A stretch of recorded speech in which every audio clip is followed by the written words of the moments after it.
About 2 weeks ago, I did a video on recapping the Fender Deluxe Reverb Reissue, and apparently it's a very popular video. So consider this a continuation, and a link to that video will be in the description below. These are very common amps, and they are very good amps. They have some very common issues, many of which are preventable, some of which I addressed in the previous video, and this is going to be some of the other issues which can affect them. Many of which, if done before anything fails, can prevent the most common failures. So I hope you enjoyed this. I hope you find it interesting. Let me know if you have any questions. And because it's me, a couple times throughout the video, I misspeak about minor things. You tried alternating between saying 6V6 and 6L6 several times in sentences, and see if you don't slip up and say the wrong one. 6V6, 6L6, 6L6, 6V6. Anyway, whenever I misspeak, there's going to be a little graphic correction up. It's going to be things where I say 6L6 and I meant 6V6. One point talking about heaters, I say pin 8, I meant pin 7. It'll be there, so if people could just save us the, comments. Yeah, sometimes I misspeak. I'm pointing it out.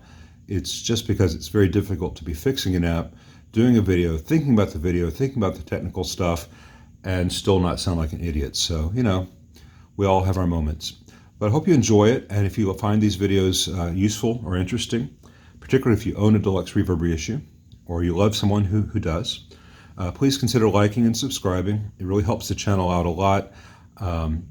Most videos do that every video, and you know, there's like a whole 45-second segment where it's just like and subscribe and hit the bell to get notifications of blah, blah, blah, blah, blah.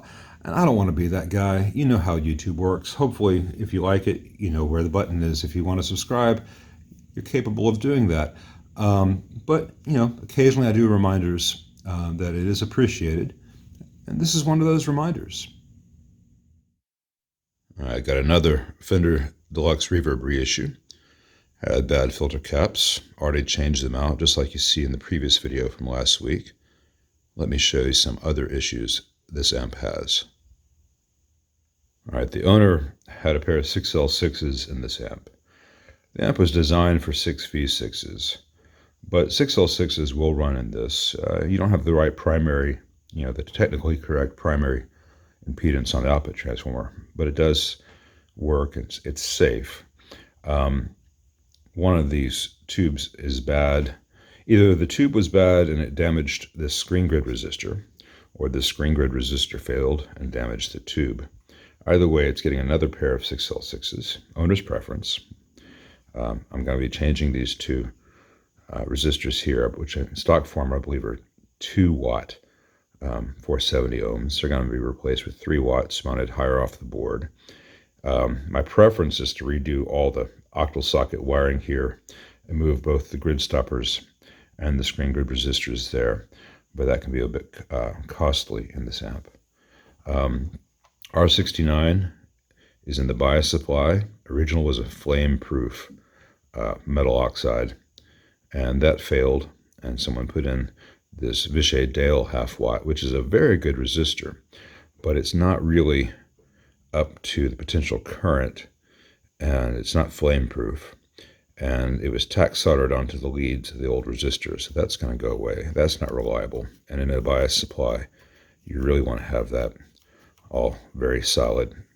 And the other issue is R53 is a 47 ohm resistor between the tail resistor and ground, and this sets the ratio along with the 820 ohm resistor connected to the output. This sets the negative feedback ratio, 820 ohm and then 47 ohm for a pair of 6V6s. With a pair of 6L6s, you really want to change that ratio. And so that's going to change from the 47 ohm to the 100 ohm, which is the value you'd find in any of the Fenders with 6L6s from that era that this is hearkening back to, let's put it that way. And then in the future, if someone wants to go back from here to a pair of 6V6s, in addition to just rebiasing the amp, it's very easy to put another 100 ohm in parallel with the new one in R53. And then you get back to that 4750 ohm stock setting.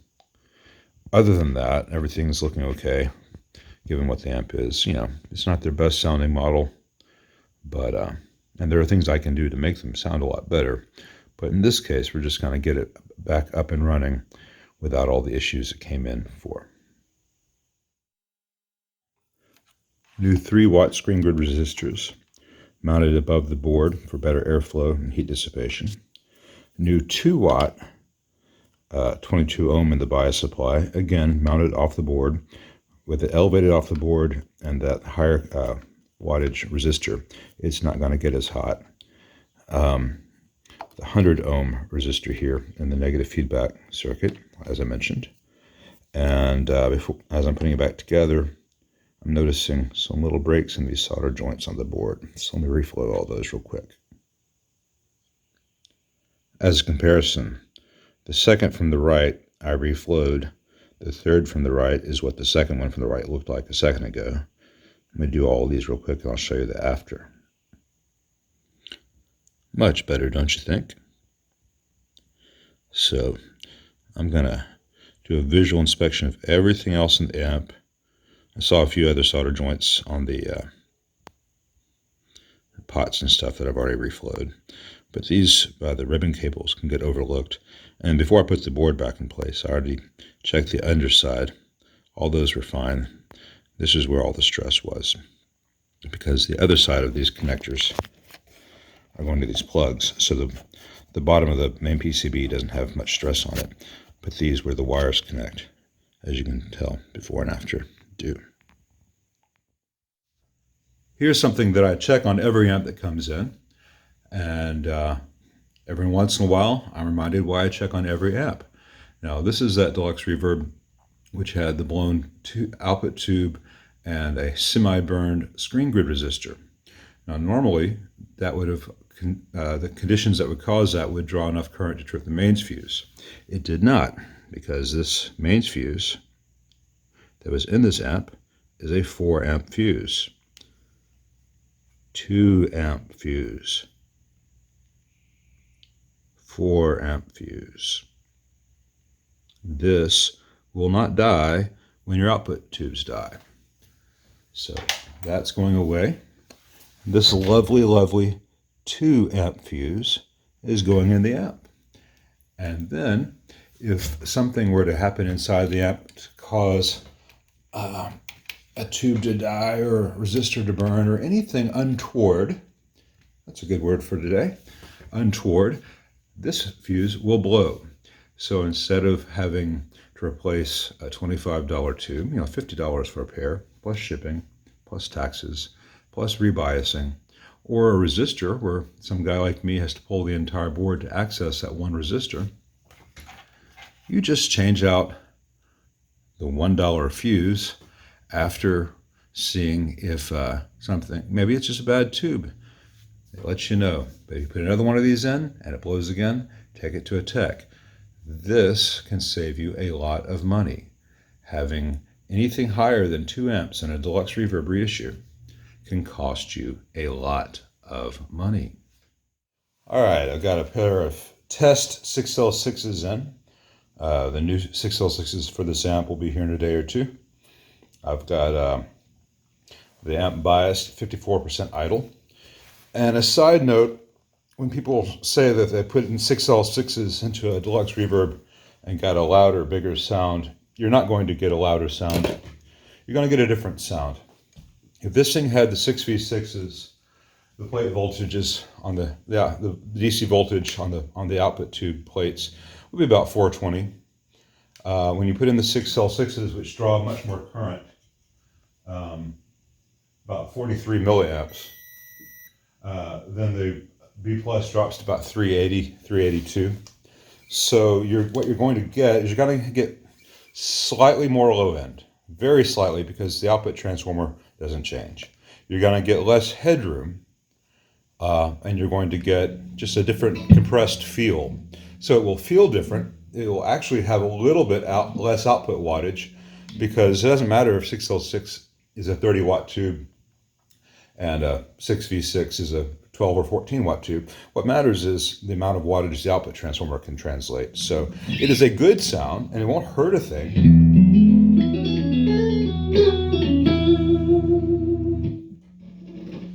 And the reverb is working. Notice it's cutting in and out though. That's that reverb pot cutting in and out. And all the pots are pretty damn dirty. So I've got to take this board back out and clean all that out. And let's just make sure the tremolo is working.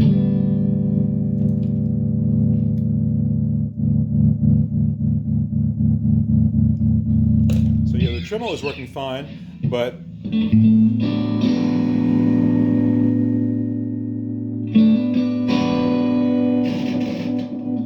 all that nasty noise and signal cutting out is going to be down to the pots being at least dirty.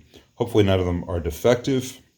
I had to order new knobs for this amp because many of them were missing, and the remaining ones were all chipped, have been dropped several times. Fortunately, none of the pot shafts are damaged. Hopefully the pots inside are fine as well. I expect this will clean up just fine. It's also getting a new pilot light, the lamp bulb. That was bad. Also probably a result of it being dropped. And there's a, let's see if I can, let me show this separately. Just one of the many things I have to look out for when I get any of these reissue Fenders in. The connection for the tremolo to the foot switch is like a hair's width away from failing. All right, right here, that's the wire that controls whether the tremolo is on or off. And it's got some strands that are broken. I think it's like 1 or 2 strands of wire still connected. That's very common in this series. So let me reflow that real quick and I'll show you what it should look like. Okay, fresh wire exposed, insulation stripped back, wire tinned, everything crimped mechanically, then reflowed properly. Now all the strands of the wire are being used. It's still not great wire, but if I start replacing every wire in this amp that I think is not quite as good as I would like, that's about a 2-hour job, and no one wants to pay for that. So I am practically limited to just touching up things and repairing things as direly needed. All right, the preamp pots board was pulled out. All the pots were cleaned and lubricated. A few more solder joints touched up when I had easier access to it. And now, on the normal channel, no scratchies.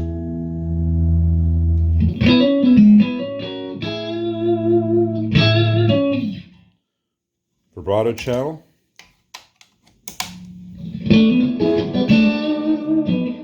Same thing. Reverb goes real deep. Isn't cutting out anymore. No scratchy controls.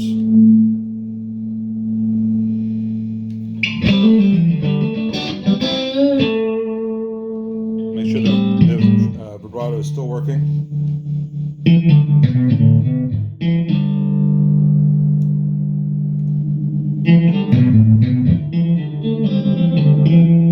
All right, it's working without any ticking or thudding.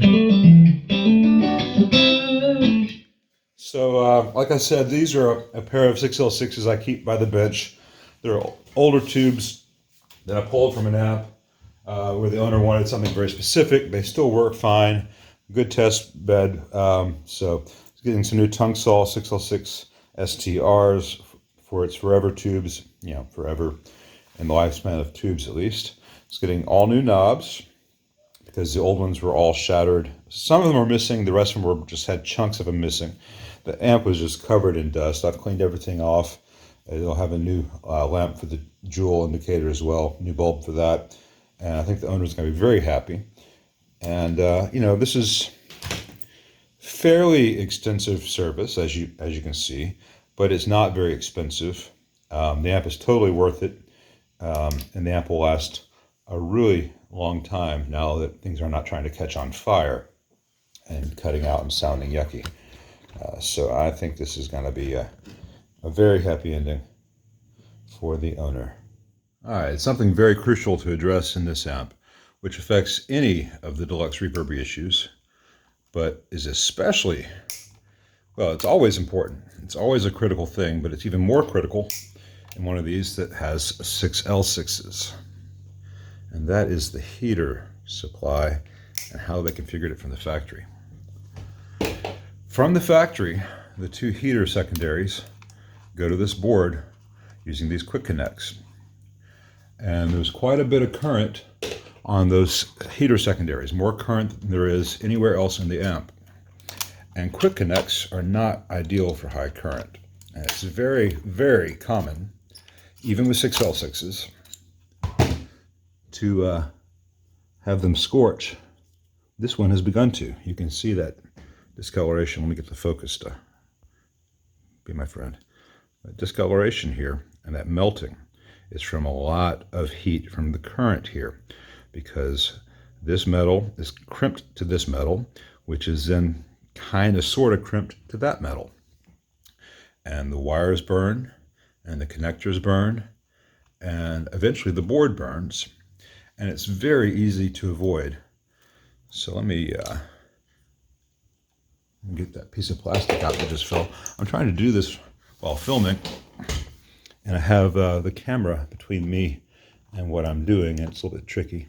I'll fish that plastic out in a second. What I'm going to do, though, is I'm going to snip off these quick connects, because I do not need those.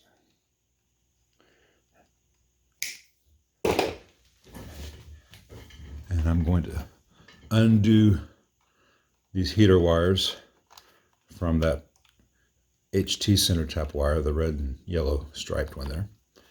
Get these dialed back to where they come out of the transformer. I know this is riveting video to watch. And I'll get these away from that. This is why I had to cut all those cable clamps you saw, the cable ties.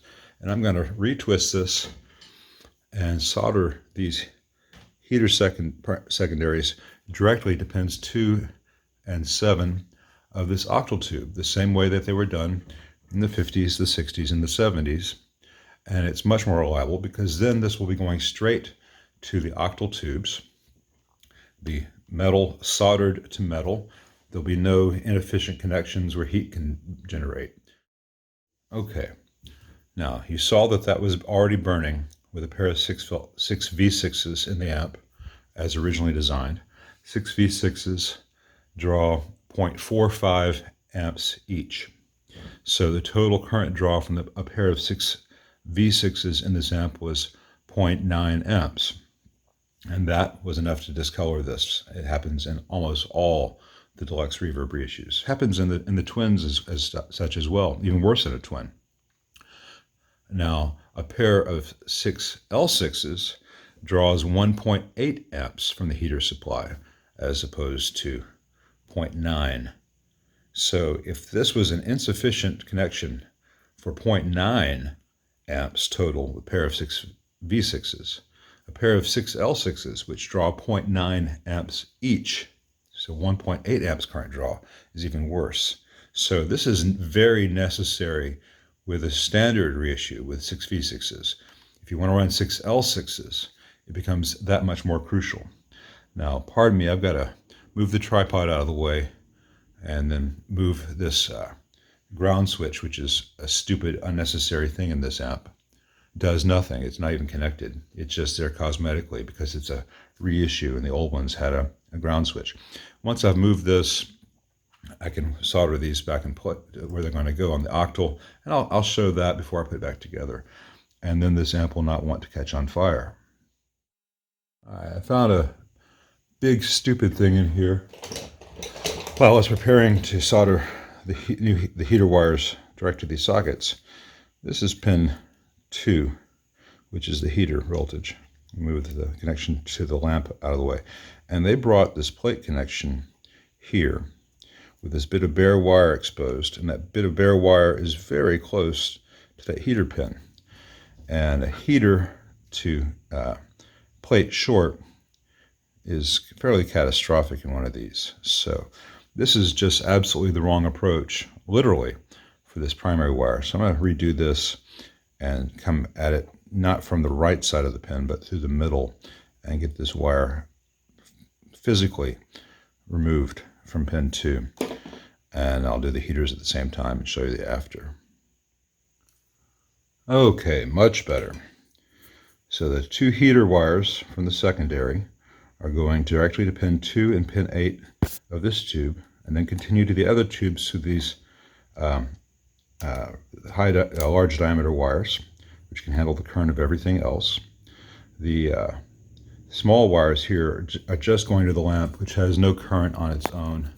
The vintage Fenders make the connection from the heater secondary to that lamp, but the lamp wire, the wire from the lamp to the rest of the circuit, is also a larger diameter, so that's not an option here. And this brown primary is insulated right up to the point where it connects to this pin, and doesn't have any bare metal exposed 0.5 millimeter from that heater connection. So that's much better. So now I will put the dummy ground switch back in place right here, which is an $8 switch. Interesting that they choose to use a very high quality Carling switch connected to nothing, just so it looks vintage from the outside, aside from the labels and everything else on the rear panel being totally unlike the originals.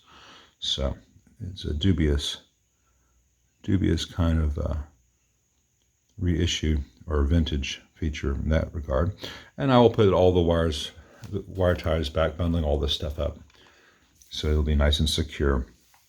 And got to secure the bias wires back to the pots board right here as well, just so that they don't have any mechanical strain on them. But that's all easy to do and not very interesting to watch. So I'll stop the camera here for now.